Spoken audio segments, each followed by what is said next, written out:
சின்னத்திரை ரசிகர்களிடையே மிகவும் பிரபலமாக இருக்கும் ஒரு தொடர்தான் எதிர்நீச்சல். ஆணாதிக்கம் நிறைந்த குடும்பத்தில் மருமகள்களாக வரும் 4 பெண்கள் எவ்வாறு ஆண்களை எதிர்த்து போராடி தங்கள் வாழ்க்கையில் வெற்றி பெறுகிறார்கள் என்பதை மையமாக வைத்து இந்த கதை எடுக்கப்பட்டது. குணசேகரன் கதாபாத்திரத்தில் முக்கிய வில்லனாக மாரிமுத்து நடித்து வந்தார். ஆனால் அவர் மாரடைப்பால் திடீரென காலமானார். அவரது மறைவுக்கு பின்னர் இந்த சீரியலில் மிகப்பெரிய சுணக்கம் ஏற்பட்டது. இதன் காரணமாக முதல் பாகத்தை பாதியிலேயே முடித்துவிட்டு 2வது பாகத்தை எடுக்க இயக்குனர் திட்டமிட்டார். அதன்படி சில மாதங்களுக்கு முன்பு முதல் பாகத்தில் நடித்த நடிகர்கள் அனைவரையும் வைத்து 2ஆம் பாகம் எடுக்கப்பட்டது. ஹீரோயினாக நடித்து வந்த மதுமிதா விலகிவிட அவருக்கு பதிலாக பார்வதி ஜனனி கதாபாத்திரத்தில் நடித்து வருகிறார். பெரும்பாலும் மற்ற நடிகர்கள் அனைவருமே அந்தந்த கதாபாத்திரத்தை ஏற்று நடித்து வருகின்றனர். முதல் பாகத்தில் வந்த கரிகாலன் ஆதிரை திருமணத்தைப் போலவே 2வது பாகத்திலும் விறுவிறுப்பை கூட்டுவதற்காக தர்ஷன் அன்புக்கரசி திருமண ஏற்பாடுகள் நடைபெற்று வருகிறது.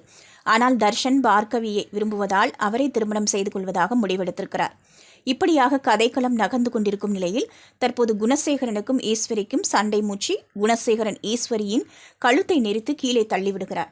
இந்த மோதலில் பலத்த காயமடைந்த ஈஸ்வரி இரத்த வெள்ளத்தில் கிடக்கிறார்.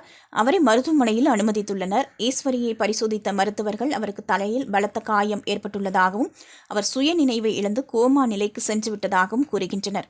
இதனால் அனைவரும் அதிர்ச்சியில் உறைந்து போகின்றனர்.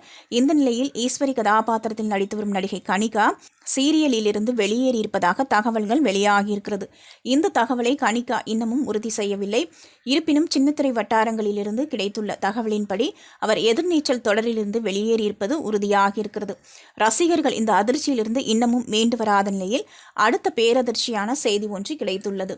அந்த தகவலின்படி கோமா நிலையில் இருக்கும் ஈஸ்வரி இறந்துவிட்டார் என்றும் இந்த வாரம் முழுவதும் ஈஸ்வரியின் இறப்புற்றா காட்சிகள் ஒளிபரப்பாகும் என்றும் கூறப்படுகிறது. இந்த தகவலை சற்றும் எதிர்பார்க்காத எதிர்நீச்சல் ரசிகர்கள் மிகுந்த வேதனை அடைந்துள்ளனர்.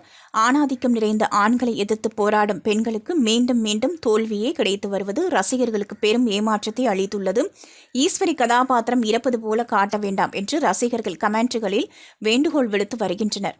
மேலும் இந்த சீரியலை நிறுத்திவிடுமாறும் இதை பார்த்தால் தங்களுக்கு மன உளைச்சல் ஏற்படுவதாகவும் தங்கள் ஆதங்கங்களை வெளிப்படுத்தி வருகின்றனர்.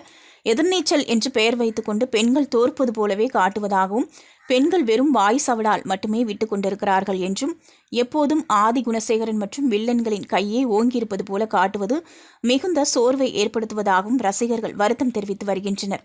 முதல் பாகம் அடைந்த தோல்வியை கருத்தில் கொண்டு 2வது பாகத்தையாவது திருச்செல்வம் நன்றாக இயக்கியிருப்பார் என்று ரசிகர்கள் எதிர்பார்த்த நிலையில் அவர் மீண்டும் ஏமாற்றத்தையே கொடுத்துள்ளார். குறிப்பாக ஈஸ்வரியின் மரணம் என்பது இந்த சீரியலுக்கு மிக பெரும் பின்னடைவை ஏற்படுத்தும் என்று எதிர்பார்க்கப்படுகிறது.